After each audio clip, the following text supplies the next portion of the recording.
on va s'asseoir à la place que l'on souhaite. Bon, bonsoir à tous, merci d'être là. Certains font même des acrobaties pour arriver jusqu'à leur place, c'est génial. On a de grands artistes. Voilà.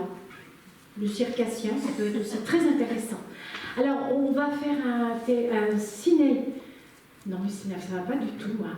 On va faire un livre-club tout à fait particulier. D'abord, premièrement, parce qu'il va commencer par un petit film, ce qui n'est pas du tout l'habitude. Et deuxièmement, parce que ce ne sera pas Jean-Philippe qui va interviewer les uns et les autres, puisqu'il y aurait été très, quoi qu'on aurait pu essayer, lui demander de s'auto-interviewer. Alors on a déjà essayé au bureau, il y a quand même des limites à l'exercice, et donc nous avons décidé que pour un jour, je prendrai sa place. Alors le petit film qu'on va vous présenter, en fait, a trait à ce livre-là, qui est également un des derniers livres que nous avons sortis, qui s'appelle Le Monde des Backpackers Nouvelle-Zélande. C'est un film, donc un livre de Jean-Manuel, c'est génial, de Raphaël Pacro. Alors la caractéristique de ce livre, ben, c'est que c'est un nouveau bébé de Raphaël, puisqu'il a déjà sorti Le Monde des Backpackers en Australie, qui a vraiment remporté un vrai succès. Donc à l'occasion de cette sortie, il y a eu des séances de dédicaces à Bayonne, puisque Raphaël est originaire de Bayonne, et c'est vraiment une ville qui lui tient très fort à cœur, et on le comprend, puisque à l'occasion de ces séances de dédicaces, nous y sommes descendus, Jean-Philippe et moi, pour 24 heures. Donc séance de dédicaces à la FNAC et séance de dédicaces également à l'auberge de jeunesse, avec des choses quand même assez atypiques, mais des rencontres sympathiques au demeurant. Donc à cette occasion, on a tourné un petit film, une petite interview que nous allons vous montrer à présent, sachant que nous avons connu 43,6 degrés à Bayonne le samedi, et que quand nous sommes sortis de l'auberge de jeunesse pour faire cette interview, nous étions passés à 21 degrés. Alors c'est un phénomène très rare qui s'appelle la galerne. Ça arrive 3-4 fois maximum par an, certaines années pas du tout.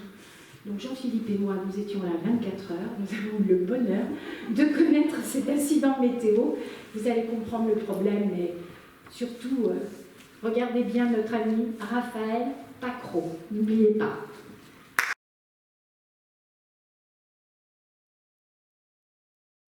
Et je vais me demander alors, Jean-Luc et Jean-Philippe, de venir me rejoindre sur scène, s'il vous plaît, tous les trois.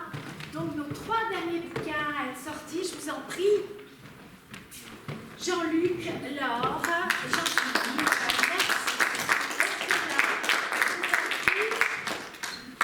alors, vas-y. À côté de toi, oui, que j'ai l'œil sur toi. Bon, alors, on va faire les choses comme elles ne se font pas d'habitude, c'est-à-dire qu'on ne va pas du tout faire priorité aux dames. On va commencer par un monsieur. Voilà, alors Jean-Luc, on te reçoit donc pour ton livre, pour ceux, alors vous les avez tous là, les livres, donc bien évidemment, c'est pas dans l'ordre. Voilà, le livre de Jean-Luc, ça s'appelle « Le crime se cache dans les détails ». Alors, le crime se cache dans les détails, certes, mais il se cache non seulement dans les détails, mais dans des détails bien particuliers. En tout premier, Jean-Luc, tu te présentes un petit peu, tu nous dis qui tu es, d'où tu viens, ce que tu fais, ce que tu aimes dans la vie aussi. Tu ne touches à rien sur le livre. Je touche à rien, c'est bon. Ça y est, j'entends le retour, donc ça fonctionne. Donc, je m'appelle Jean-Luc Itier, je suis originaire du Sud-Ouest, comme vous le reconnaissez peut-être à mon accent, parce que quand je vais vous dire après que j'ai passé 35 ans en Alsace, vous allez vous dire, celui-là, c'est pas un Alsacien. Donc, je vis depuis 35 ans en Alsace, j'ai une épouse, j'ai 2 filles, qui sont nées à Strasbourg, et je travaille depuis toujours à la Poste. Voilà.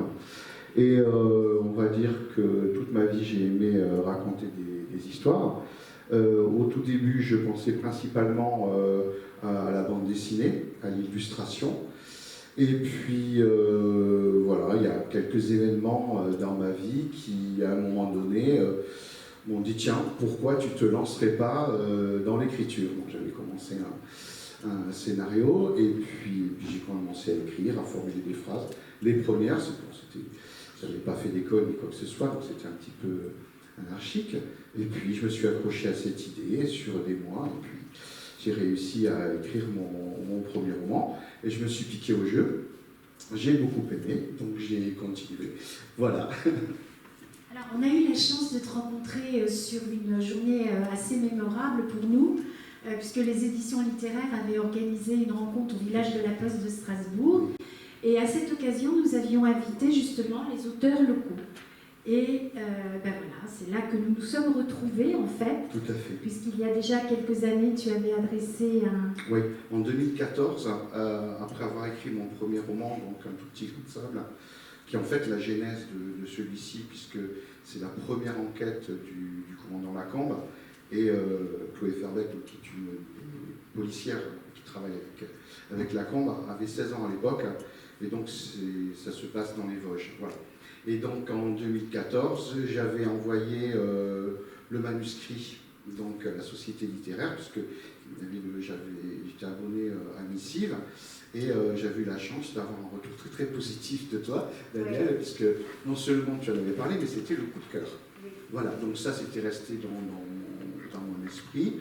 Un tout petit grain de sable a fait son petit bout de chemin. J'ai eu un éditeur. D'abord j'ai été en édition à compte d'auteur. Ça n'a pas fonctionné, parce que bon, c'est un petit peu l'arnaque, ce genre de choses. J'ai essayé l'auto-édition. Là aussi, ça n'a pas marché, parce que l'auto-édition, c'est très très bien. Mais si on n'a pas d'infrastructure, si on n'a pas le moyen de communiquer, d'être médiatisé, ben, il ne se passe pas grand-chose non plus. Une fois qu'on a touché, on va dire, la cinquantaine de personnes qui sont dans votre entourage familial, les amis et les amis des amis, donc on a vite fait le tour. Et j'ai eu la chance, par la suite, de rencontrer un éditeur sur l'Alsace. Donc là, on va dire que j'ai eu plus de visibilité sur le département du Bas-Rhin. Bon, je ne vais pas rentrer dans les détails, mais cette histoire s'est interrompue. Et on s'est retrouvés, donc, c'était en 2019, ouais. Fin 2019. Voilà, fin 2019, où j'ai donné un des romans à Daniel en disant, bon, voilà, lisez-le, et puis dites-moi si je vous avais envoyé le manuscrit, est-ce que vous l'auriez publié? Voilà. Et depuis, on se tutoie. Et voilà, depuis, on se tutoie. Voilà, donc on a repris ce livre. Voilà, mais de toute façon, ce qui est de génial, c'est la parfaite illustration de la raison, justement, de la création de Souffle littéraire qui existe. C'est vraiment quelque chose de vraiment génial, parce que des bons romans, des belles choses, on en recevait à la société littéraire. Des coups de cœur, des aides aussi à la correction, mais toute seule, c'était pas possible. Voilà. Et on a enfin pu rencontrer Jean-Philippe au bout d'1 an et demi de recherche. Et voilà, c'est ce qui a permis de créer cette maison d'édition et de répondre aux besoins. Alors, comme tu nous disais, ton personnage principal du roman est un personnage récurrent. Oui, voilà, tout à fait. Alors, pourquoi je ne m'interdis pas d'écrire d'autres choses, d'ailleurs il y aura d'autres styles de romans. Mais là, je dois avouer que je me suis bien attaché à ce personnage depuis le premier roman, et donc à Chloé aussi, qui est très importante, et j'ai créé d'autres personnages. Et du coup, j'aime quand même particulièrement tout ce qui est roman policier. Là aussi, c'est pareil, hein, j'aime bien écrire, j'aime beaucoup de choses, mais ce que j'aime bien écrire, c'est des choses que je n'ai pas encore trouvées. Voilà. On dit souvent qu'on écrit ce qu'on aimerait lire, et c'est un petit peu le cas. Donc oui, ça sera récurrent parce que j'aime bien cette équipe, j'aime bien les personnages. Maintenant, ils existent vraiment pour moi. Et voilà, il y aura des suites, je pense, avec voilà, toute cette équipe. Donc ça se passera aussi à Strasbourg. Et on fera des liens. Bon, je ne peux pas trop rentrer dans les détails parce que je suis qu'à l'ébauche du suivant. Ouais. Mais voilà, il y aura des choses là, je pense. Alors tu aimes tes personnages, oui, tu aimes la ville de Strasbourg. Ah, j'aime la ville de Strasbourg. Tu rends hommage à la ville au travers de ce livre. Voilà. Dans celui-là, effectivement, alors j'ai souvent remarqué dans mes dédicaces précédentes deux choses. C'est qu'effectivement, en Alsace, les gens sont très très fiers d'être alsaciens et aiment beaucoup leur région, aiment beaucoup leur ville. Ils ont bien raison parce que c'est vraiment magnifique. Les gens aiment également se retrouver dans les romans des lieux qu'ils fréquentent. Ils aiment retrouver les rues, les boutiques, etc. Et le deuxième élément qu'on trouve dans ce roman, c'est que je vais inciter le lecteur, par le biais de ces mystères, de cette enquête, à pousser la porte des musées. Parce que j'ai été effaré, alors je ne sais pas exactement combien c'est, mais il y a très très peu de gens en fait qui vont visiter les musées. Peut-être parce qu'ils trouvent que c'est trop intello, peut-être parce que voilà, ils ont un nom, c'est vieillot, c'est poussiéreux, c'est ce qui est complètement faux, bien évidemment. Et donc je me suis dit, ben, si les gens aiment bien se retrouver dans les rues dont je parle dans le roman, peut-être aussi qu'ils aimeront voir les toiles dont je parle dans le roman, et peut-être qu'ils vont aller découvrir dans Strasbourg des musées qui sont vraiment formidables. Voilà, le musée historique en l'occurrence de Strasbourg que j'ai encore visité il y a 15 jours. Franchement, c'est assez génial parce que Strasbourg étant une ville française, c'est aussi une ville qui a été pendant des siècles dans le Saint-Empire romain germanique. Et donc, c'est vraiment, l'Alsace, c'est vraiment une région qui est vraiment à la croisée de l'histoire entre l'Allemagne et la France, qui fait qu'en fait, elle a une double richesse, cette histoire. Et donc, du coup, c'est assez rigolo de mettre, par exemple, une histoire avec un écho dans le passé. On connaît tous l'histoire de France, mais là, il y a un petit quelque chose en plus qu'on va retrouver avec Strasbourg. Voilà, et c'est assez chouette. Comment on construit, maître? D'où tu pars? Quel est l'élément vraiment fondamental de ton écriture après sur la suite? Moi, je pars des fois sur une idée, mais ça peut être n'importe quoi. Ça peut être un début, ça peut être une idée globale. Et alors, c'est assez rigolo, c'est qu'à partir de cette idée, je m'accroche à cette idée, puis je commence à creuser, à tourner, à élargir. J'ai des idées qui viennent, on va dire, je les mets dans une espèce de pot virtuel, et je pioche, j'en mets, j'en enlève, mais toujours en gardant cette espèce de trame en spirale qui fait que mon histoire, mes personnages vont commencer à se créer petit à petit. Ce qui est assez amusant, c'est que parfois, ça m'est arrivé de créer une histoire avec un élément, et finalement, cet élément disparaît, et finalement, l'histoire va se construire. Alors, il y a cet élément à la base qui a permis de créer cette histoire, mais finalement, il n'y est plus à la fin. Voilà. Et par contre, par la suite, une fois que j'ai créé cet élément, il y a la façon dont je construis mes histoires. Là, on va dire que c'est très, très mathématique. Je laisse, surtout pour des histoires policières, où vous allez mettre un indice au départ, qui paraîtra anodin, mais qui va avoir son importance après. Donc, moi, personnellement, je ne peux pas trop partir à l'aventure quand j'écris. Donc, j'ai quand même une structure, c'est assez discipliné. Je sais de quoi je vais parler. Je crée mes personnages, je crée mon histoire. En fait, c'est comme une arborescence, c'est comme on va dire un sapin. Il y a le tronc principal, il y a toutes les ramifications, les fausses pistes. Tu nous fais un arbre de vie pour chaque roman, c'est ça? Voilà, pratiquement, voilà. Et à la fin, la façon d'écrire, la syntaxe, ça va être en fait, oui, le chocolat qu'on fait couler sur la poire. C'est ce qui va faire que cette histoire va être chouette. Voilà. Alors, au niveau de cette expérience avec une maison d'édition, puisqu'on t'a fait quand même, le roman existait, on l'a repris, oui. Quel est ton sentiment? Comment as-tu vécu ça? Parce que je sais que pour tout un chacun, vos ouvrages, c'est votre enfant, c'est votre bébé, ça vous appartient, et que quelqu'un, quelque part, s'en mêle. Comment l'as-tu ressenti? Et je te poserai exactement la même question. Enfin, à tous les trois, vous y aurez droit à cette question. Alors, je pense déjà à la base que à partir du moment où on commence la correction,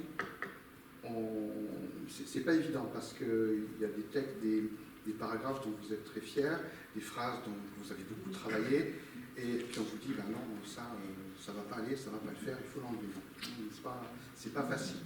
Cela dit, je pense pas qu'on puisse avancer dans la littérature, qu'on puisse écrire des romans, si on n'est pas prêt à accepter le regard de l'autre. D'ailleurs, à partir du moment où on décide de s'exposer, à partir du moment où on décide de publier un roman, on s'expose forcément au regard de l'autre, on s'expose à la critique, et la critique est parfois acerbe. Donc c'est très important au moment où on corrige avec des gens bienveillants, d'accepter, de par leur expérience, de corriger certaines choses et parfois de faire des compromis, retravailler des passages. Voilà, c'est super important parce que là, en fait, c'est une critique qui est complètement constructive et qui va permettre vraiment d'améliorer le manuscrit, d'améliorer le roman pour pouvoir le présenter. Donc pour moi, c'est fondamental. D'ailleurs, c'est vrai qu'il y a eu des... Alors, par contre, il y a un truc qui est très très important, c'est que même si le correcteur, même si l'éditeur, et ça je l'ai trouvé chez Souffle Littéraire, et malheureusement je ne l'avais pas avant, on a pu avoir des discussions vraiment très poussées, où on n'était pas du tout d'accord, donc il y a eu des suites de mails interminables, mais c'est toujours l'auteur qui a le dernier mot, et ça c'est super important. Voilà. Donc il accepte, en son âme et conscience, à faire des changements. Et généralement, j'ai envie que tu as fait tout à fait dernièrement une séance de dédicace sur Strasbourg, dans un endroit qui est spécialisé justement dans la littérature policière, si je puis dire. Je ne sais pas si on dit ça d'ailleurs. Si, bah, ça s'est bien passé. Ça s'est très très bien passé. Tu as eu des retours sur ton livre? J'ai eu beaucoup de retours sur mon livre, oui. Alors, donc c'est la librairie La Tache Noire, qui est une librairie spécialisée dans le roman noir, le thriller, le roman policier. J'ai appris d'ailleurs récemment par Eric, donc le libraire, que c'est une des plus importantes après Lyon de France. Eric, lui, c'est quelqu'un qui est très très très investi. Donc il est un petit peu dans toutes les manifestations, un petit peu partout. Il connaît énormément de monde. Il a fait énormément de pubs. Et du coup, j'ai eu pas mal de monde et j'ai fait de belles rencontres. Et effectivement, j'ai beaucoup discuté, j'ai vendu beaucoup de bouquins. C'était quelque chose de très très positif. Il faut dire que la librairie est en plein cœur de la ville, près de la rivière qui s'appelle Lille, près du quartier étudiant. C'est un endroit qui est adorable, c'est magnifique. Et il y a plein de monde, il y a plein de passages. Donc voilà, c'était un super moment. Et ouais, pour un démarrage, c'était très top. Bien, merci. On va, si quelqu'un a des questions à poser plus particulièrement à Jean-Luc, ou on attend la fin, c'est comme vous voulez, vous faites votre vie. Vous êtes aussi chez vous? Non, pas pour le moment. On va passer à l'or. Alors, l'or, c'est un peu différent comme structure de livre, puisque ce sont 3 nouvelles, 3 portraits de femmes. Alors, l'or, même exercice, parce que moi, je ne suis pas quelqu'un qui aime bien trop travailler, tu te présentes, tu dis qui tu es, ce que tu fais. Voilà, j'écoute, comme tout le monde. Alors, Laure Gombaud, donc j'habite en Normandie, tout près de Caen. Alors, je travaille comme coordinatrice culturelle pour un réseau de bibliothèques en Normandie. Et avant, j'ai été conseillère en insertion socio-professionnelle pendant 18 ans. Voilà. Et l'écriture, alors ça, c'est mon autre vie. Moi, l'écriture, c'est arrivé sur le tard. J'avais 45 ans, ça fait un petit moment. Et du coup, en fait, ce qui s'est passé, c'est que j'ai écrit mon premier roman à partir d'une histoire familiale, même si c'est complètement romancé, mais je crois que j'avais eu besoin d'écrire à ma sœur. Et en fait, j'arrivais pas à... Voilà, il fallait que je lui... Parler en direct. Voilà. Et en fait, donc j'ai écrit, mais finalement, c'est devenu une histoire fictionnelle. Ce n'était plus ma sœur, mais c'était quand même forcément quelque part ma sœur. Et ça a donné mon premier livre autour d'une problématique familiale qui s'appelait Un verre avec toi. Et ensuite, j'ai tellement aimé cet exercice, donc j'ai été éditée par une petite maison d'édition toulousaine, que j'ai continué à écrire et depuis, je n'ai jamais arrêté, donc ça fait une petite dizaine d'années. Oui. Et après, je suis passée par l'expérience aussi de l'auto-édition. Voilà, et j'ai pu développer un beau réseau autour de cette expérience-là, notamment en passant par les réseaux sociaux, qui est quand même intéressant. C'est une expérience très, très, très riche. Et puis pour ce dernier livre, j'ai eu envie... En fait, je crois que j'en étais vraiment contente de ce livre-là, pour tout vous dire. Et je me suis dit, oh là là, j'aimerais bien quand même qu'il soit édité. J'aimerais bien trouver une maison d'édition qui le porte et qui l'apprécie. Et j'ai eu la chance de pouvoir vous l'envoyer. Puis que nous, on a eu la chance de tomber sur cette pépite. Parce qu'avec Jean-Philippe, on a été vraiment tout à fait enthousiaste et on s'est dit, mais waouh! Alors, on va quand même parler, parce qu'il ne faut pas être trop modeste non plus dans la vie.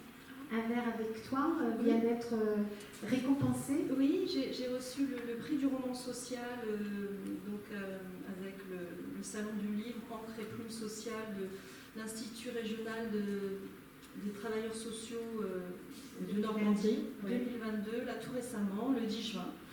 Voilà, donc j'étais contente.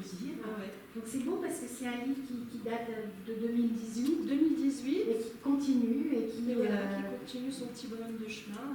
Voilà. Donc entre-temps, il y a eu quand même pas mal de livres qui ont été écrits. Oui, j'ai écrit 5 romans en tout. Oui. 5 romans, 4 autres romans après Un verre avec toi. Voilà. Toujours une écriture un peu de l'intime, toujours du relationnel, ancré dans l'actualité parfois, ancré dans les faits de société. Des romans où la femme est quand même très prégnante. La femme, les combats des femmes, ça c'est vraiment mon leitmotiv. Oui, c'est bien. Voilà. Et moi j'aime les histoires un petit peu singulières, mais intimistes. Les questions des filiations, les questions des secrets de famille, ça m'intrigue. Ça pèse lourd. Voilà, on le voit dans les autres ouvrages. C'est une certitude. Alors là, ce recueil est absolument superbe. Là, effectivement, ce sont encore 3 femmes qui sont vraiment mises tout à fait à l'honneur. Jeanne, Lucienne et Fernande. 3 destins de femmes pendant la Grande Guerre. Donc ces femmes qui jusqu'ici étaient gardées dans l'ombre, qui étaient soit des faire-valoir pour certains, soit carrément des gens totalement ignorés qui étaient là pour servir quelque part, et qui se retrouvent en première ligne puisque leurs hommes sont partis soit en guerre, soit ailleurs pour un autre. Et elles se retrouvent à devoir prendre en charge non seulement leur propre vie, mais la vie de la famille, et dans des situations quand même qui sont très particulières. Alors Laure, merci de nous présenter ces 3 femmes qui sont quand même avec des caractères bien trempés et avec des destins assez exceptionnels. Donc il faut se remettre, faut s'imaginer, parce que forcément, ce contexte de la guerre qui démarre depuis peu, dans le contexte, on est en 1914-1915, dans le cadre de ces nouvelles. Donc le premier récit, c'est l'histoire de Jeanne. Et Jeanne, elle est tombée amoureuse d'un instituteur qui est arrivé se perdre dans son village. Et la guerre éclate et donc Pierre Mouly ne veut pas partir à la guerre. Voilà. Et donc il va être arrêté pour désertion et il va être emmené au bagne de Cayenne. Voilà, donc je ne vais pas dévoiler toute l'histoire, surtout pas. Simplement, Jeanne, elle va tout faire pour le retrouver. C'est une amoureuse éperdue. Une amoureuse éperdue. Et Jeanne, c'est en même temps, c'est ça. De toute façon, ces 3 femmes sont en même temps très fortes et en même temps fragiles. Très fragiles et très fortes en même temps. Et Jeanne, elle va soulever des montagnes pour tenter de retrouver Pierre. Et sur le chemin, elle va aller quand même de surprise de découverte en découverte. Et ce qui est intéressant, c'est qu'effectivement, il y a une chute quand même dans chacune des nouvelles, comme se veut l'exercice. Et ensuite, on passe à La Gardienne. Donc La Gardienne, je ne sais pas si vous avez vu le film de Xavier Beauvois, qui justement, son titre de film s'appelle Les Gardiennes. Et en fait, les gardiennes du patrimoine, on les appelait, c'était ces femmes qui étaient dans les champs et qui menaient d'une main de maître les exploitations pendant que leur mari était au front et tous les hommes étaient au front. Donc il fallait bien que les récoltes se fassent, il fallait bien nourrir le pays, les soldats, etc. Donc Lucienne, elle vit avec son beau-père dans la Beauce, le grenier de la France. Et Lucienne, elle a une employée, Sidonie, une jeune femme très belle, très pleine de fougue, pleine de vie. Lucienne est plutôt une femme un peu pas très sympathique au premier abord, et qui doit surtout trouver de la main-d'œuvre. Voilà. Elle est vraiment en responsabilité. Oui, exactement. Toute son énergie ne passe que là, Voilà. justement. Devoir C'est ça. maintenir l'exploitation à niveau, répondre aux attentes C'est ça. et garantir un peu ce bien familial, parce qu'il y a aussi cet amour de la terre Oui, et exactement. ce côté, comment dire, c'est vraiment le bien de toute une lignée. Et ça, d'en être maîtresse, c'est à la fois effrayant, épuisant pour elle, Ouais. mais essentiel. C'est Voilà. ce qui guide toute son C'est ça, toute son c'est sa colonne existence. vertébrale. Tout à fait. Mais dans ce contexte-là, Lucienne, elle va alors qu'il a quand même vécu des choses difficiles d'un point de vue personnel aussi, on le découvre pendant la nouvelle. Lucienne elle est relativement jalouse quand même de Sidonie. Hein. Et elle va quand même, il va y avoir des... Alors que son mari, parce qu'il y a des courriers, Des échanges des courriers, son mari ne veut pas qu'il y ait d'étrangers quand même, qu'il y avait des Tunisiens, des tirailleurs tunisiens dans la région maghrébin qui venaient aussi suppléer, parce qu'ils étaient aussi blessés, et puis il y avait aussi des enfants qui travaillaient, des femmes, et puis les hommes qui pouvaient être là. Mais justement, l'histoire d'Hassan, Hassan va arriver au domaine. Et Hassan, c'est un tirailleur maghrébin qui arrive avec toute sa beauté, mais aussi sa culture. Et forcément, ça va un petit peu faire des étincelles. Voilà. Tout ce contexte. Mais c'est vraiment, de toute façon, une très belle histoire. Et à la fin, et en toute fin, on se rend compte que c'est aussi une belle histoire d'amitié féminine. Et ça, c'est vraiment magique. Il nous reste encore il nous reste donc Fernande. Fernande, elle est munitionnette, c'est-à-dire qu'à l'époque, il fallait faire...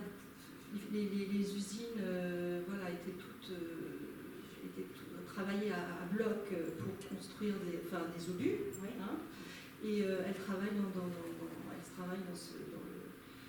dans un contexte terrible, de forge, de feu, le milieu du travail est épouvantable, voilà.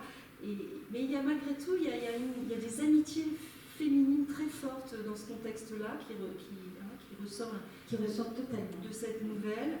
Et donc Fernande, elle attend des nouvelles de son mari, et des lettres, etc. Et puis un jour, elle n'a plus de nouvelles. Elle n'a plus de nouvelles. Et du coup, elle va elle aussi enquêter. Pourquoi l'armée, il a été blessé? Pourquoi on ne le retrouve dans aucun hôpital à l'arrière du front? Pourquoi on ne le retrouve pas?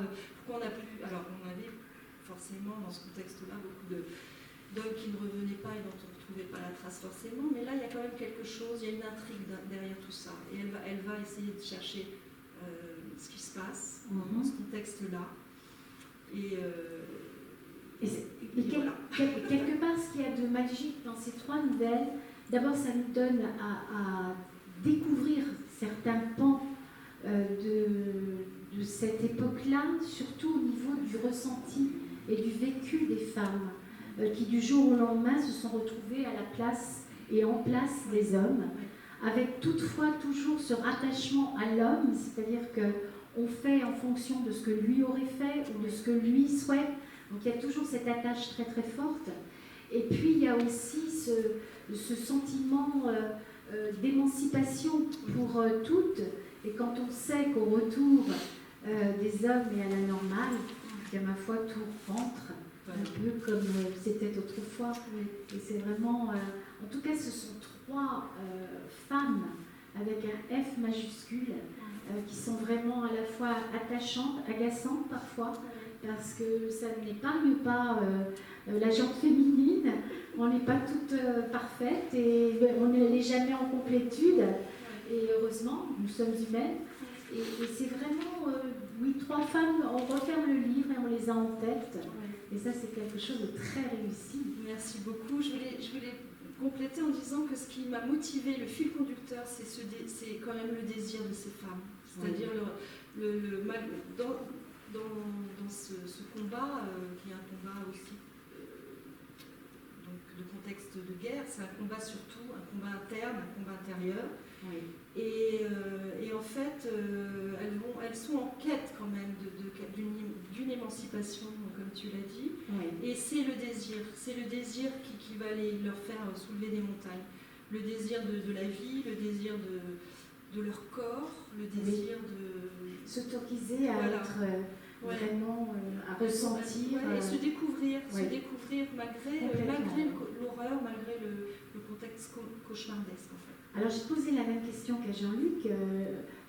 Bon, il est vrai que sur tes nouvelles, on a très peu agi, voire même pas du tout. Hein, soyons. Donc tu n'as pas été traumatisé par. Non. non, c'est vrai que voilà, c'est vrai que j'ai pas eu forcément de beaucoup de corrections. Oui. Mais comme je te l'ai dit, je crois que je sentais qu'il y avait quelque chose d'abouti vraiment dans ce travail-là. Voilà. Et c'était vrai. Ben, merci beaucoup. Voilà. Donc on va passer maintenant à Jean-Philippe. Surtout pour finir avec Laure. Oui, je t'en prie. Ce qui est fabuleux, c'est que en fait, ces femmes n'ont jamais existé. Ce sont des femmes de fiction que tu as inventées. Mais quand on lit les nouvelles, on a l'impression qu'elles ont historiquement vécu, existé, et que tu as fait des recherches sur elles en particulier, et que ce sont leurs vraies histoires. Et tu as réussi vraiment à les incarner dans chaque nouvelle.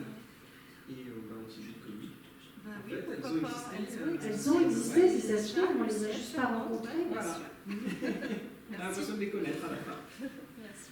Bon, alors on va passer à notre troisième auteur. Si tu veux changer. Non.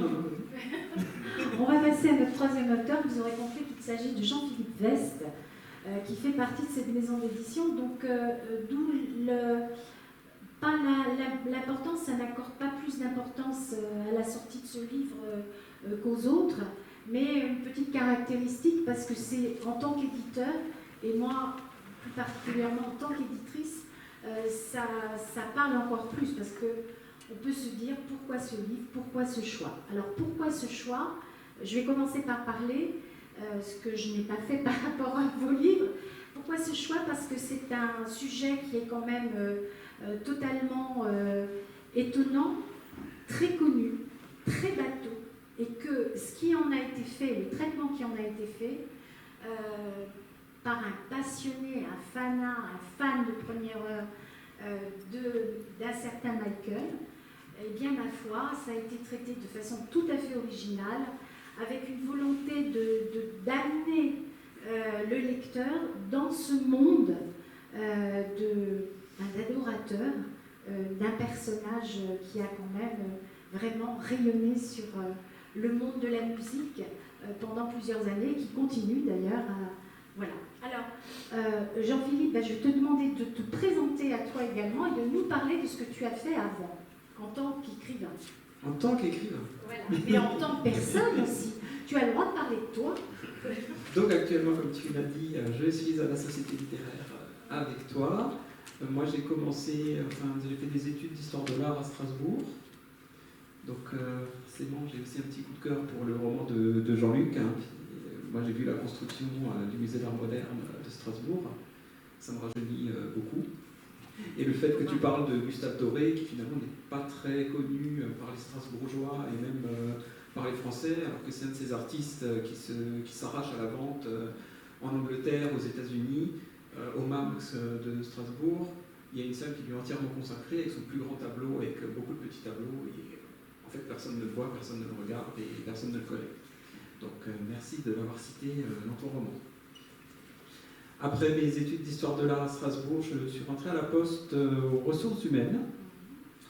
Alors, les ressources humaines, c'est très intéressant pour un auteur de rencontrer tous ces gens, de rencontrer leurs problèmes, de voir comment la société réagit, de voir vraiment ce qu'est le monde du travail depuis, comme je suis à la Poste, depuis le facteur jusqu'au cadre supérieur, de voir les mentalités, d'analyser tous ces personnages différents qui finalement se comportent par rapport à leur statut et à leur salaire, alors que quand on est aux ressources humaines, on doit être impartial et traiter de la même manière le facteur comme le bras droit du président de la Poste. Donc c'était vraiment très intéressant quand je suis arrivé à Paris, j'ai été pris dans le service paye.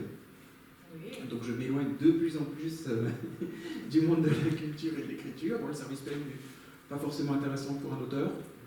Hein, je n'avais pas envie d'écrire un livre sur la paye. Merci de nous l'avoir épargné. Oui, mais de rien. Bon, les chiffres assez intéressants, mais écrire dessus, pas du tout. Et mon arrivée à Paris en 2008 coïncidait avec la publication de mon premier livre, puisque j'avais envoyé un manuscrit à une nouvelle maison d'édition qui s'appelait Les Nouveaux Auteurs, qui organisait un concours qui venait de se créer, et j'ai été pris dans les 3 finalistes sur 500 manuscrits, je crois, qu'ils avaient reçus. Donc c'était vraiment une coïncidence, en fait. Je suis arrivé à Paris, et puis le lendemain, j'étais à la remise des prix de cette maison d'édition à Paris. C'était le Musée des Amours Lointaines, mon tout premier livre publié, pas le tout premier écrit. Et c'était une expérience mitigée. Alors le livre s'est très bien vendu, hein, tout a été bien fait, j'étais content de la couverture, j'étais content des corrections, qui ne se passent pas du tout comme chez nous, et justement, j'ai vécu cette expérience de la maison d'édition Grosse Machine, parce que c'était certes une nouvelle maison d'édition, mais derrière c'était Prisma Presse, qui est le gros groupe qui possède tout, hein, Voici, Gala, tous les magazines télé, tous les magazines que vous lisez en kiosque, ce sont eux, donc c'est quand même une grosse machine derrière. Et puis, quelques années plus tard, je ne vais pas faire le calcul parce que je faisais de la paye, je ne sais pas calculer.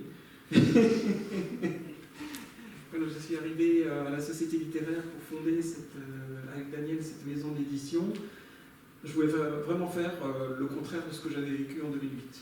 Ben, pas que toi, vraiment, c'était vraiment notre philosophie, c'était la philosophie. C'est-à-dire vraiment une maison d'édition pour les auteurs. Voilà. Parce que c'est ce que j'avais pas du tout eu. C'est-à-dire que la couverture, c'était c'est ça et c'est rien d'autre. De toute façon, si tu n'aimes pas, c'est ton livre, mais ce sera comme ça.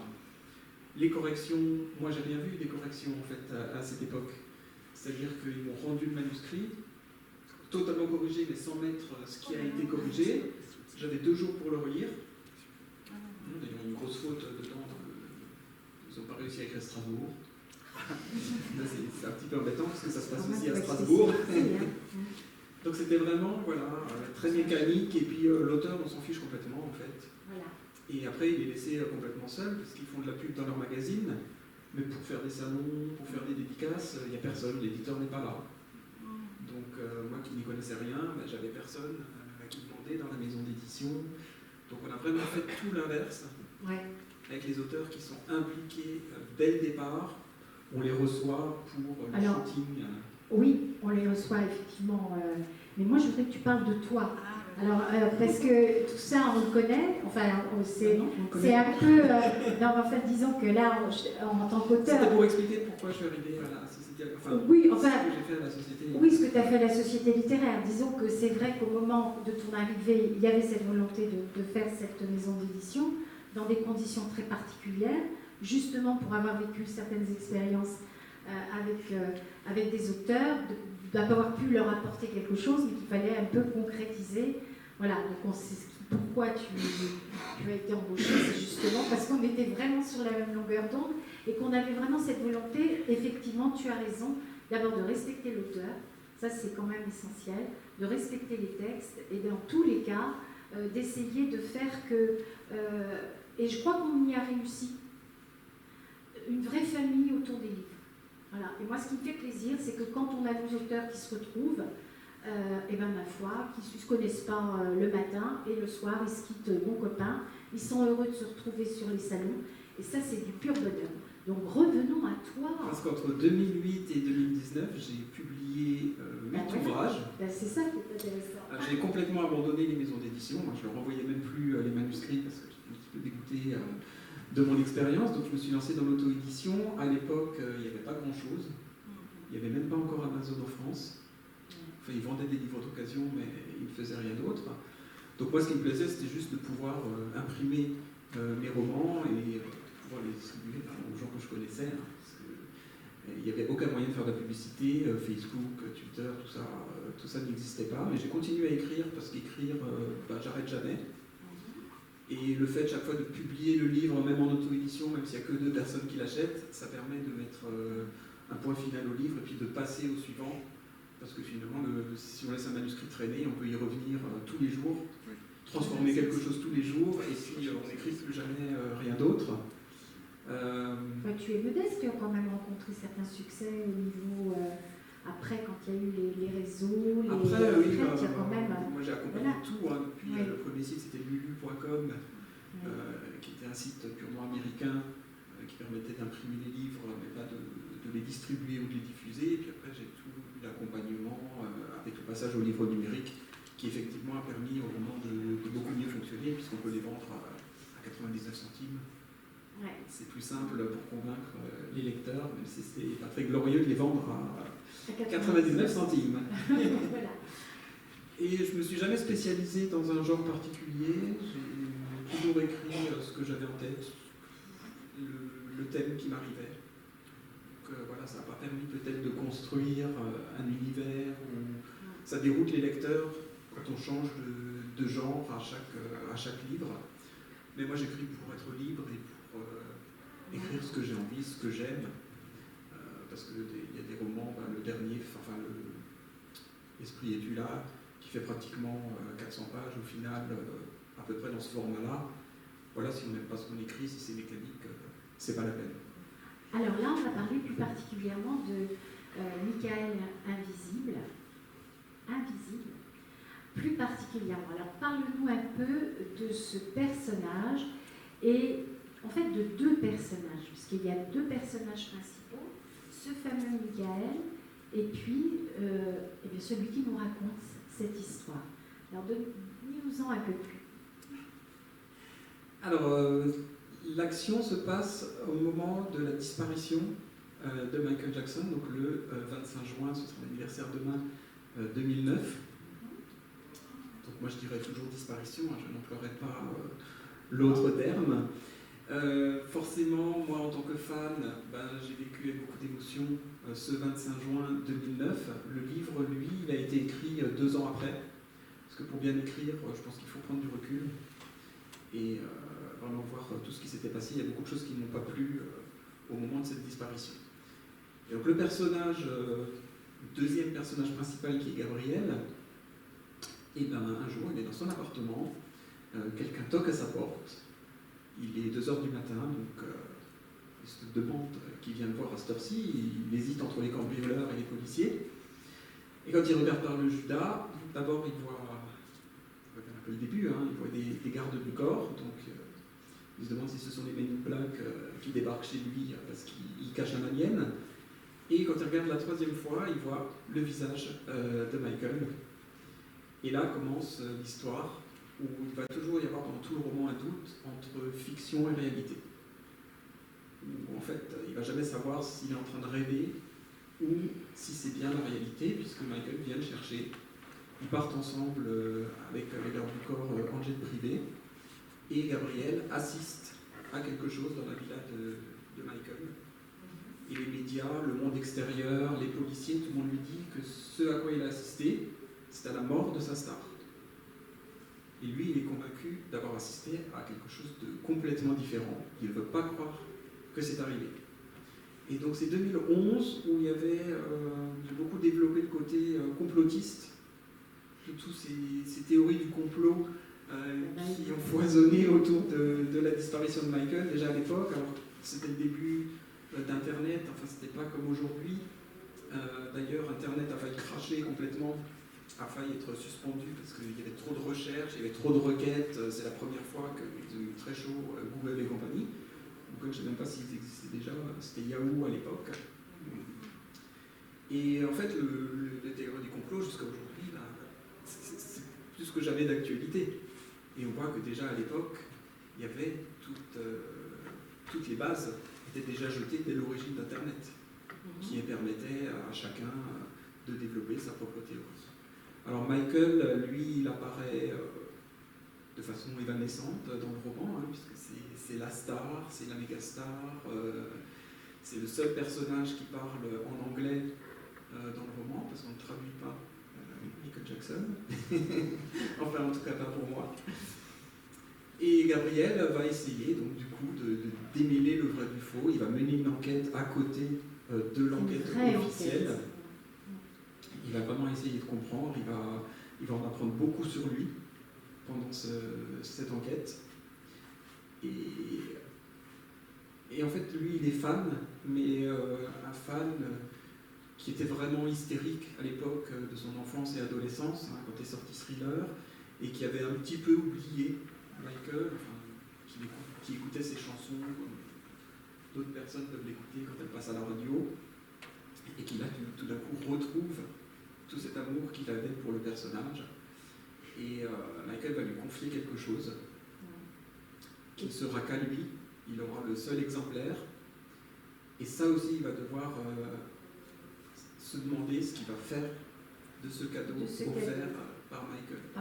Donc je pense, enfin tu me diras, mais c'est pas un livre uniquement pour les fans? Pas du tout, c'est ce que je voulais déjà dire. Je pense que te concernant, tout le monde a compris que tu es un fan. Et non, mais c'est merveilleux. Moi j'admire cet amour inconditionnel et c'est beau aussi à voir. Et c'est pour ça que j'insistais beaucoup sur le côté enquête. Parce qu'il y a une théorie, il y a deux thèses qui s'affrontent. Et dans le livre, justement, chacune des thèses est justifiée par des éléments, des faits ou des pas faits. On ne sait pas. Et chacun, après, fait son opinion. Et ça n'est pas du tout une fin fermée, bien au contraire. Et ça, c'est intelligemment fait. Parce qu'il y a à la fois ce caractère un peu, comme tu le disais, un peu irréel. Parce que, justement, on a affaire à la fois à un livre passion et à une personnalité quand même qui a été extraordinaire et qui a marqué vraiment pas mal de temps, d'années. Et au final, quand on referme la dernière page, on se dit, bah ouais, c'est sûrement comme ça que ça s'est terminé, ou d'autres se diront, mais non, c'est pas possible. Là, donc c'est vraiment quelque chose, un livre passionnant. Alors j'ai posé la même question qu'à tes deux petits camarades. Comment as-tu vécu justement le travail de l'éditeur par rapport à la reprise, aux corrections du texte initial? L'éditeur est vraiment super. En toute objectivité, bien évidemment. Ça a été une aventure intéressante, on va dire, parce que c'est vrai que le livre est écrit en 2011, beaucoup d'années se sont écoulées, et quand notre correcteur Jonathan l'a repris, on a complètement disloqué le livre, enfin surtout les premières pages, qui effectivement avec le recul étaient complètement nulles. Ça n'avait aucun sens en fait. Et on a travaillé, on a commencé le 31 août, on a fini au mois de mai de cette année. Donc on a travaillé pratiquement 8 mois ensemble sur les corrections. Je crois que la première version, il y avait 4000 commentaires pour des modifications. Donc de toute façon, les 40 premières pages, on les a complètement effacées, on a tout réécrit. Mais c'était vraiment passionnant comme exercice. Parce que du coup, le roman, à chaque fois... il avait toujours plus d'intensité à chaque fois qu'on repassait sur les corrections. Parce que c'est difficile, hein. Moi, je faisais les corrections, les commentaires et tout, et puis au bout d'un moment, j'en pouvais plus. Je disais, voilà. Puis on n'a plus de recul. On n'a plus de recul. On ne sait plus voir. Tout à fait. Je disais, Jonathan, je te le redonne. Ouais. Je sais que c'est pas parfait. C'est jamais parfait un roman, mais je sais que c'est pas génial. Mais là, je peux plus, je vois plus rien.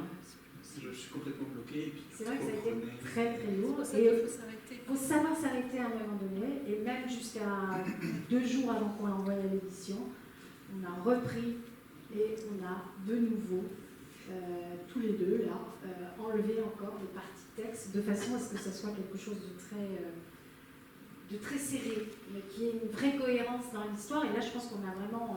oui, parce que la difficulté, c'était justement entre cette réalité et la fiction. En fait, le moindre mot peut tout faire s'écrouler dans le roman.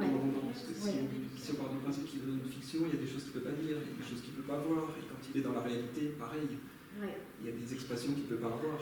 Parce qu'il est, il est réel. Il est réel. Et pour rejoindre ce que tu disais tout à l'heure, à un moment donné, il faut décider de s'arrêter. Et c'est parfois douloureux. parce qu'on a tout le temps envie d'y retourner, tout le temps envie de corriger. Et à un moment donné, il faut se dire non, là, on arrête. Voilà. Sinon, comme tu dis, on finit jamais. Moi, j'ai une question à vous poser à chacun de vous trois. Jean-Luc, tu vas répondre le premier.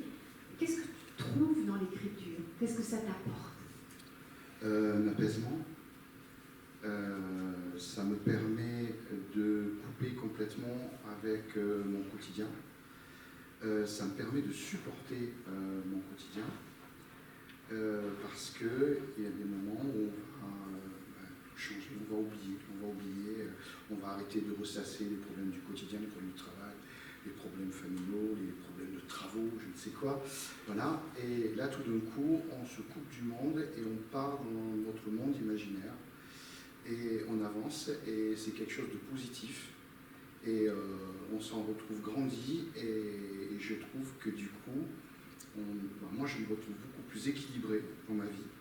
Et je trouve que c'est plus facile après d'aborder les problématiques du quotidien. Voilà. Laure, même question? Écoute, moi c'est tout pareil. Facile. L'écriture, c'est une vie parallèle à la vie, mais c'est une vie quand même. Mais bon, il faut vivre sa vie par contre. Moi je suis pas d'accord. Enfin, c'est d'abord la vie. Mais l'écriture, c'est ça agrandit la vie. Ça permet d'entrer en soi, mais pour mieux aussi en sortir, pour mieux partager, pour de se recueillir, de se trouver quelquefois sur un malentendu. C'est pas mal. Ouais, du bien. Ouais, ça fait du bien. Très bien. Et toi, Jean-Philippe? Tout ce qu'ils ont dit, et c'est aussi un moyen de s'évader, de faire une pause en fait dans la vie, parce que quand on écrit, enfin pour moi, je pense que c'est pareil, le temps file. Et tout d'un coup, j'ai passé 3 heures à écrire et je m'en suis pas rendu compte. Il faut trouver du temps et le temps disparaît. Et puis c'est aussi une manière d'avoir la maîtrise, de pouvoir enfin maîtriser quelque chose, parce que la vie autour, on maîtrise rien du tout, mais là on a nos personnages et puis c'est nous les petits dieux qui faisons vivre des aventures aux personnages. Et comme disait Jean-Luc, du coup, on s'y attache à nos personnages. Moi, je crois que j'en ai jamais fait mourir de personnages. Très bien. Tu devrais essayer, c'est très jouissif. Oui, voilà, ça dépend. moi je les aime trop, c'est très gentil. Jean-Luc fait mourir beaucoup de monde. Oui. Après, je le regrette, mais. T'as un côté barbare quand même. Est-ce que vous avez des questions à poser à nos auteurs? Faut en profiter? Non? Si. Alors on écoute. Voilà. Je m'appelle Christophe, je suis un grand lecteur grâce à Jean-Philippe qui m'a fait découvrir les livres. Oui. Également. Et j'aurais une question pour vous deux. Quand vous avez fini d'écrire un livre, comment est-ce que vous êtes? Parce que quand moi je lis votre livre, je suis dans votre histoire, je suis dans votre tête, dans vos passions, dans vos émotions. Et je voudrais savoir ce que ça vous fait, vous, de finir un livre et de se dire, il y a quelqu'un qui va prendre mon émotion, qui va prendre ce que je viens d'écrire. Alors, c'est vrai que c'est vraiment les deux étapes. Il y a l'étape où on écrit, où on est seul, c'est vraiment la solitude. Et il y a ce moment où on décide que ça ne sera pas juste un journal qui va rester dans un tiroir, on décide de s'exposer. Et quand on décide de s'exposer, comme je disais tout à l'heure, on s'ouvre au monde, on s'ouvre à la critique. Alors effectivement, on attend un retour positif des gens, mais parfois on a aussi des retours négatifs. Moi, j'ai pas, pour répondre à votre question, j'ai pas le sentiment de perdre quelque chose. Ça reste mon roman. Et au contraire, par la discussion, ça le fait vivre, ça le fait évoluer. D'ailleurs, c'est assez amusant de voir certaines interprétations de certains passages. Et c'est un petit peu, ça me rappelle quand on étudiait les textes en français, où des siècles et des siècles après la mort de l'auteur, on trouvait des particularités de sa pensée. Ça me faisait toujours marrer, parce qu'on me disait, mais est-ce qu'il a vraiment pensé ça? On n'en sait rien. Et là, c'est assez rigolo, c'est que parfois, on me parle de certaines personnes, mais t'as voulu dire ça, ça. Ah, non, je n'avais pas pensé, mais ouais, pourquoi pas. Voilà. Bon, tant que ça reste positif, ça va. Tant qu'on ne me prête pas des choses abominables, ça va. Non, mais je ne souffre pas de le donner. Enfin, c'est une façon de communiquer aussi. c'est pas verbal, mais c'est, voilà, il y a, je sais plus qui c'est qui le disait, un de vous deux, il y a de nous dans chaque roman. Par exemple, le commandant Lacombe, il vient du sud-ouest, il s'est installé en Alsace. Voilà, c'est juste le petit détail, quoi. Voilà, il y a forcément, à travers un roman, on va toujours donner, il y a toujours un peu de vécu, voilà, un peu de nous, un peu, voilà. Donc c'est quelque chose qu'on décide de partager. Et ouais, non, moi ça va, je me sens pas... Il n'y a pas de baby blues une fois qu'il y a eu ton point final. Non. Alors il n'y a pas de baby blues, mais cela dit, j'ai quand même décidé de continuer à faire vivre ces personnages dans d'autres romans. Ouais. Donc ça veut dire que quand c'est fini, là on parle d'autre chose, c'est pas dans le fait de le donner, c'est voilà, l'histoire elle s'arrête pas en disant zut, mes personnages vont plus vivre. Non, effectivement, ça fait quelque chose. La preuve, c'est que j'ai envie de continuer. Donc il y a 2 romans avec le commandant Lacombe, et j'ai envie que ça continue. Ça me pose un problème, effectivement, d'arrêter là. En revanche, pour rejoindre ce que disait Jean-Philippe tout à l'heure, j'ai pas envie de me cantonner aux romans policiers. J'ai envie d'écrire d'autres choses. Voilà. Alors ça ne sera pas un changement à chaque roman, mais de temps en temps, on va dire, si je peux, dans la continuité de ces histoires qui se passeront à Strasbourg, des enquêtes spécifiques de cette équipe de Lacombe, il y aura des romans peut-être qui n'auront strictement rien à voir pour garder la liberté de faire ce que je veux aussi, de ne pas être attaché, de ne pas être bloqué. Et ça, et j'avais déjà discuté, pourtant je ne suis pas inconnu, avec déjà encore l'autre jour, qui me disait, mais vous vous rendez compte, ça peut tromper le lecteur si vous... Ben non, je ne trompe rien, enfin, j'écris ce que je veux. Après, peut-être qu'on trouvera un schéma, peut-être dans le titre ou dans la collection, pour dire, bon ben voilà, c'est le commandant Lacombe et ses enquêtes, et puis à côté, il y a d'autres trucs, voilà. Mais voilà, je ne veux pas à la fois me retrouver piégé dans ces enquêtes policières, mais j'ai envie de continuer à... D'accord. Laure, on te repose donc la question, Christophe, quand tu mets un point final à un livre, quel sentiment as-tu? Je suis soulagée en fait. Enfin, malgré tout, moi, j'ai le sentiment d'avoir. Ce qui m'intéresse, moi, c'est l'instant présent dans le livre, voilà. Mais vraiment, là, j'y suis à fond. Et c'est ce moment-là que, d'abord, je ne fais pas de plan. D'ailleurs, je ne fais jamais de plan. Enfin, après, je peux revenir, mais. Il y a quand même soulagé. Il y a un grand vide quand même, parce qu'on est resté des mois, pour certains auteurs, je sais que c'est des années, dans une histoire, avec des personnages, etc. Et quelque part, il faut que ça s'arrête, quoi. Il faut que ça s'arrête parce que ça envahit trop la vie, la tête. Moi, j'y pense en voiture, j'y pense là. D'ailleurs, mon mari est là, il vous dira que c'est épouvantable. Il faut que ça s'arrête à un moment donné. Et je suis très contente de passer à une autre histoire. Parce que déjà, j'ai un petit quelque chose en tête qui me travaille. Et voilà. Et toi, Jean-Philippe, même question? Oui, je réfléchissais pendant que Jean-Luc et Laure parlaient. J'ai pas l'impression d'avoir mis un point final, en fait, à Michael Invisible. J'ai jamais l'impression de mettre le point final à un livre, parce que c'est un peu comme une chanson. Il y a toujours quelqu'un qui va le lire. On a cette idée en tête que voilà, une chanson, il y a toujours quelqu'un qui va l'écouter, un livre, il y a toujours quelqu'un qui va le lire. Donc en fait, il y a toujours quelqu'un qui recommence. Et non, j'ai pas du tout le sentiment ni de l'abandonner, ni je passe à autre chose, mais pour moi, il n'y a pas de point final. C'est un éternel recommencement tant qu'il y a des lecteurs qui sont très très nombreux pour nous tous. Donc, On croit, bien sûr, ce sont des livres de qualité, donc je ne vois pas pourquoi les lecteurs fuiraient devant ces 3 livres et ce 4e également. Une autre question ou pas? Où on dit oui.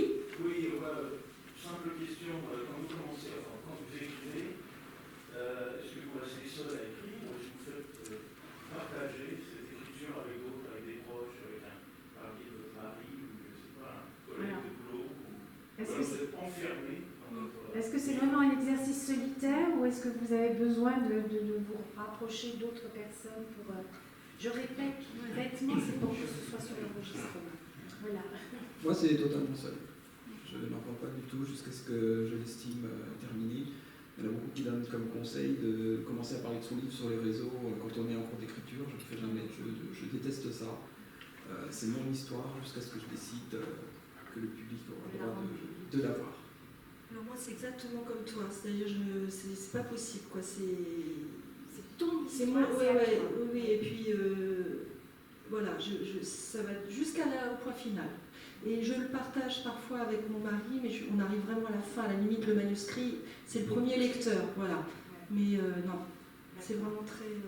Et toi, Jean-Luc? Aujourd'hui, oui, c'est ça. C'est-à-dire que j'écris dans mon coin, je finis mon histoire, et une fois que l'histoire est finie, je la fais lire. Généralement, c'est mon épouse, qui a un œil qui est une très très grande lectrice. Voilà, elle a l'œil pour ce qui va ou ce qui ne va pas. Alors, en revanche, elle me dit, là où j'ai vraiment du mal, c'est que je ne peux pas prendre du recul, puisque tu es mon mari, et que forcément, dans les bouquins, il y a des choses que je te retrouve toi, mais c'est plus le roman. Voilà. Elle me dit, c'est vrai qu'au fur et à mesure, tu évolues. En revanche, ce dont vous parlez, pour mon premier roman, que j'étais absolument pas discipliné, je ne savais pas du tout où j'allais, je faisais lire les chapitres à des tas de gens. Et le problème, c'est que chacun y va de son commentaire. Parfois, les commentaires sont opposés, s'interchoquent. Et si on veut tenir compte de la vie de tout le monde, finalement, on n'arrive même pas au deuxième chapitre. Il y a un moment donné. Donc maintenant, j'écris, je finis dans mon coin, je dis rien. Et après, voilà, je commence à le faire. Une autre question? Non. Bon, ben, merci à vous trois. On aura compris que vous avez écrit de belles histoires, que ça va être vraiment de beaux moments de partage littéraire, que l'exercice de l'écriture est quelque chose de solitaire. Ça, c'est une certitude. Voilà, merci beaucoup. Donc, on va suivre une séance de dédicace. Et puis, belle soirée à tous. On se retrouve très, très vite.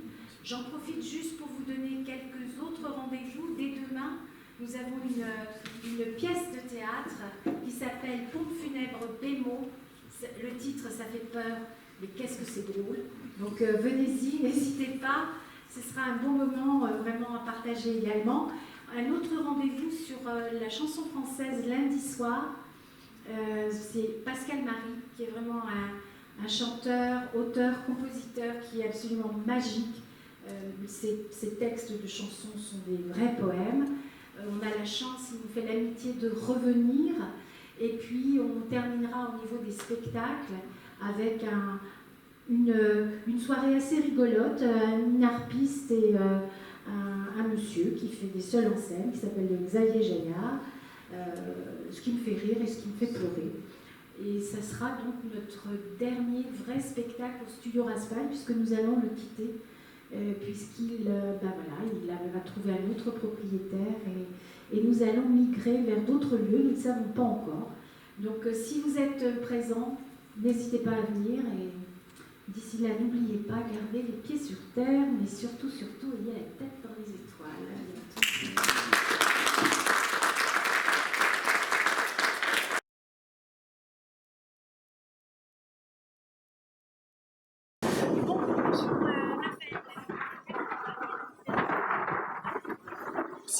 Je vous en prie, allez-y, merci.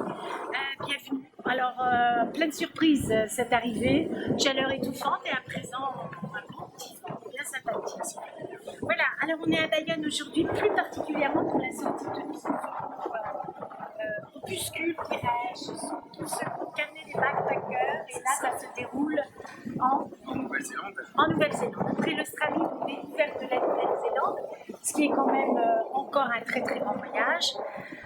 Tu nous as confié un petit trésor, un collector, comme tu nous as dit. C'est en fait ton premier cahier. C'est ça. Voilà. C'est ça. Donc, d'un ouvrage bien fini qu'on peut appeler un livre, on démarre de ça, avec des petites choses toutes rigolotes, tout improbables. Vous avez de tout. J'ai collé des. Voilà, vous avez un piou-piou, j'ai collé même des feuilles, des plantes de là-bas. Voilà, j'ai vu des comment ça s'appelle? Ah oui, ça c'est Mon planning de boulot, c'est ça. Boulot, c'est impressionnant.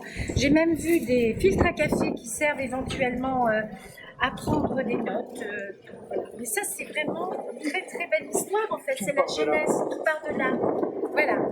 Alors, raconte-moi un peu Qu'est-ce qui t'a poussé à poursuivre cette aventure? Comment on devient backpacker? D'abord, ça c'est important. Ah, je pense que backpacker, en fait, moi je me suis retrouvé. J'ai toujours aimé vadrouiller, voilà. Je suis fils de militaire, donc les voyages ont fait partie de ma vie. Après, backpacker en tête, donc clairement prendre son sac à dos et partir seul à l'aventure. Et à un moment, je me suis retrouvé un peu au pied du mur. Voilà, j'avais un peu tout essayé, parce que je suis du genre à, voilà, quand j'aime quelque chose, voilà, j'y vais à fond. Et voilà, j'étais un peu, sorti de période à l'armée, j'avais fait une formation, je voulais être policier à la base, voilà, elle était le prochain. Et j'ai essayé un peu tout ça et je m'y suis pas retrouvé. Et quand je suis parti en Australie, clairement, j'avais ce désir de grand espace, j'avais ce désir de rencontre. Tout le monde en parlait à l'époque, c'était vraiment, on en parlait comme un Eldorado pour les jeunes. Et effectivement, ça a été le cas. Ça a été le cas et je pense que ça m'a plu aussi par rapport à... J'ai pas de regrets avec toutes les formations que j'ai faites, mais déjà, ma période à l'armée m'a permis d'avoir je dis souvent un doctorat en camping. Oui. Voilà, ce qui m'a bien aidé. Et puis l'investigation. Je suis criminologue de formation, donc j'ai toujours aimé les rencontres, aller un peu farfouiller à droite à gauche pour découvrir l'histoire des cultures. D'accord. Et l'écrit est venu ensuite. J'ai toujours pris des notes, Oui. mais c'est les amis, c'est les copains, les copines qui m'ont conseillé d'en faire quelque chose, de sérieux. Avant que je vous rencontre. Est-ce qu'on peut dire que c'est une façon pour toi de grandir, Bien ces sûr, voyages? bien sûr. Chaque année, j'ai encore beaucoup de travail, mais chaque voyage est différent. J'ai commencé par l'Australie, qui est un peu... l'Australie, c'est un peu pour les foufous, les jeunes en quête de découverte. La Nouvelle-Zélande est plus posée, elle est plus réfléchie. C'est des personnes qui savent déjà, qui veulent aller au contact de la nature, retrouver une culture qui est quand même assez culture légendaire, quelque chose de plus serein. Donc Australie, la jeunesse, Nouvelle-Zélande, l'approfondissement, l'adulte qui se met vraiment en place. C'est ça, l'adulte, un grand gamin, on va dire ça, un grand gamin. L'Asie, par exemple, est bien différent. L'Asie, on prend conscience de certaines choses, l'impact du tourisme en masse, on ne voyait pas auparavant. Donc on s'est réfléchi sur autre chose, sur la problématique de qu'est-ce qui est vraiment le voyage, qu'est-ce qu'on peut apporter aussi. Et l'acte d'écriture, c'est avant tout un acte de partage ou c'est un acte de vouloir formaliser le temps qui passe, l'expérience, pour pouvoir un jour se retourner et dire j'y étais? Alors au départ c'était ce deuxième point, de vraiment pouvoir garder par écrit tout ce parce que la mémoire est défaillante, de garder tout ça et même d'un point de vue personnel, ça permet de garder de belles expériences, mais ça va bien plus loin que ça. Désormais clairement, j'ai bien vu que c'était un moyen de partager, mais formidable. C'est complètement fou. Et quand c'est bien fait, il y a vraiment moyen, c'est le but de toute l'année que la personne soit vive l'immersion totale et s'imprègne du pays. Et ça, c'est un pouvoir vraiment assez fabuleux. Et je ne m'y attendais pas. C'est quelque chose que j'ai découvert en travaillant avec vous, avec des professionnels qui m'ont permis là encore il y a un travail, mais qui m'ont permis de transcender tout ça par le biais d'écrit. Alors, par rapport justement à tous ces gens que tu rencontres dans ces pays assez extraordinaires quand même, parce que moi j'ai appris plein de choses, j'ai dévoré parce que c'est à la fois la connaissance de pays, mais aussi on a l'impression de connaître aussi les gens au travers de ton style d'écriture qui est quand même assez direct et qui touche vraiment cette volonté de faire partager et de découvrir les gens qui se retrouvent. Comment le prennent-ils? Est-ce qu'il y en a qui sont je sais qu'il y en a certains et certaines qui le sont, mais la question que je voulais te poser, est-ce que tu penses vraiment que même ces gens qui n'auront peut-être jamais ton livre entre les mains se retrouveront réellement? Ou est-ce que tu as transfiguré la réalité? Alors, transfigurer de personnes qui se sont retrouvées dans mon livre et qui l'ont lu après. J'ai toujours demandé, c'est pourquoi tu m'en as pas plus parlé, pourquoi tu n'as pas plus parlé de moi, entre guillemets. Et c'est délicat, surtout quand Quand ces personnes, on les connaît. Voilà, j'ai voyagé avec l'un de mes frères, avec ma meilleure amie, et c'est vrai que les retraités, c'est difficile. Et après, pour les personnes que je ne connais pas, comment vous dire, j'essaie justement de piocher. Là, il faut piocher. Il faut garder la réalité propre. Faut garder, c'est bon, faut pas dénaturer la réalité. Mais j'essaie de prendre différents profils de manière à ce que tout le monde s'y retrouve en fait. C'est des carnets qui sont à la base créés pour des jeunes. Mais au final, non, il faut non seulement que ça parle à tout le monde, et en plus, c'est la magie des voyages. Ouais. C'est que les personnes, elles ont des profils bien différents. Donc il faut aller piocher, chez les anciens, chez les jeunes, chez les typés, des moins typés, chez les natifs, évidemment. Ouais. Après, ça fait partie parce que c'est du travail.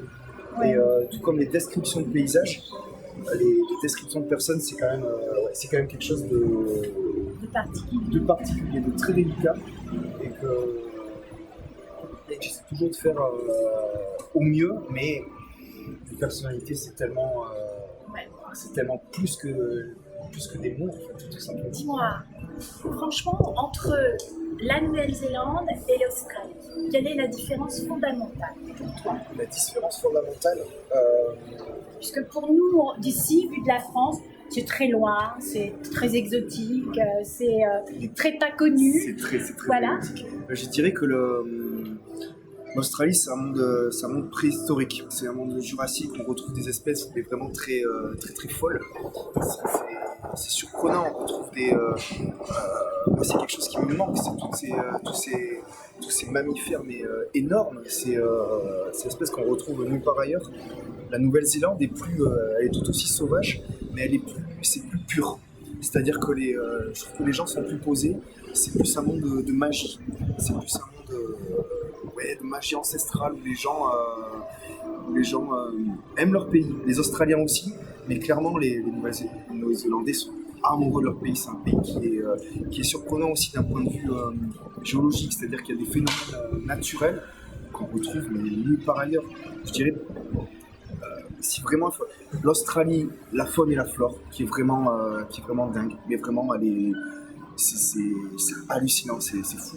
Et la Nouvelle-Zélande, c'est l'environnement tout simplement. Excepté c'est le pays des oiseaux, mais c'est le pays où il y a des volcans, des geysers, des endroits où il y a des rivières d'eau chaude, et puis juste à côté il y a une rivière d'eau froide.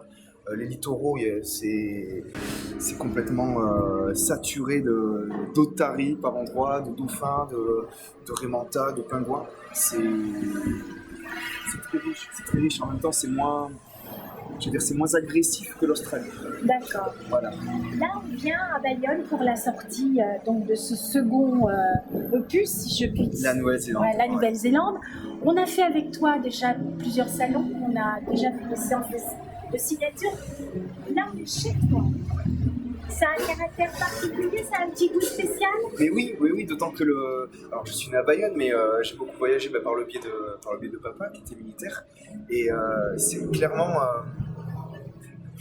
c'est mon point d'ancrage en fait. C'est quelque chose que C'est ton port. C'est mon port, c'est une ville que j'apprécie énormément parce que déjà on a tout à proximité. Moi, je pouvais pas vivre. J'ai rien contre les Bretons par exemple, mais Oui, tu n'as pas intérêt. trop de plats. Mais voilà, il me faut des montagnes, des collines, il me faut la mer, il me faut les rivières et une culture aussi, une identité forte. Tout ça se retrouve à Bayonne. C'est vraiment capitale du chocolat.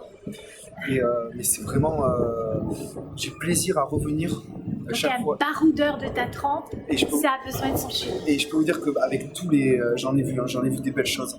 Et Bayonne en fait partie. Bayonne en fait partie et clairement, là, en plus on a la famille, les amis et puis toute cette histoire derrière. Donc clairement j'ai cette ville dans mon cœur. Alors on va aller pour une séance de signature. En plus le lieu est un peu magique parce que c'est une auberge de jeunesse. La seule et unique auberge de jeunesse de Bayonne, Oui. qui a été créée l'an dernier. Voilà, par des petits jeunes très dynamiques. Et je la découvre, j'allais dire en même temps que vous. Et c'est quelque chose qui me parle aussi. Parce que même si je suis pas du genre auberge de jeunesse, ceux qui me connaissent savent que je suis plutôt camping, aller dormir chez l'habitant et inciter justement à sortir des sentiers battus et des auberges de jeunesse. Mais le fait est que j'y suis passé aussi. C'est un peu un passage obligé chez tous les jeunes qui voyagent. Ouais. Et j'aurais promis que ces vacances, j'allais passer une nuit chez eux parce que c'est mon atmosphère. Voilà, c'est mon atmosphère et je suis vraiment très content qu'ils aient créé cette auberge de jeunesse qui en plus marche du feu de Dieu depuis la période Covid et tout là. On voit très bien que les jeunes ils ont l'engouement et du voyage et de la découverte. Et c'est vrai que j'incite à aller en Australie, en Nouvelle-Zélande, mais le Pays Basque, clairement, surtout l'été, c'est la folie, Donc venez découvrir l'Australie, la Nouvelle-Zélande, mais aussi Bayonne et les alentours, parce que c'est quand même quelque chose. Merci beaucoup. Alors, tu ne seras pas avec nous au Livre Club du 24 juin. Non, malheureusement. Mais si, tu y seras quand même. Grâce à ce petit film, voilà, Jean-Philippe et moi, on a vraiment été ravis de passer ce moment avec toi et de découvrir cette belle ville de Bayonne. T'as raison. C'est quand même très chaud. C'est pas fini, hein. Non. C'est jusqu'à demain. Allez, à très vite. Merci. Allez, on file à l'auberge.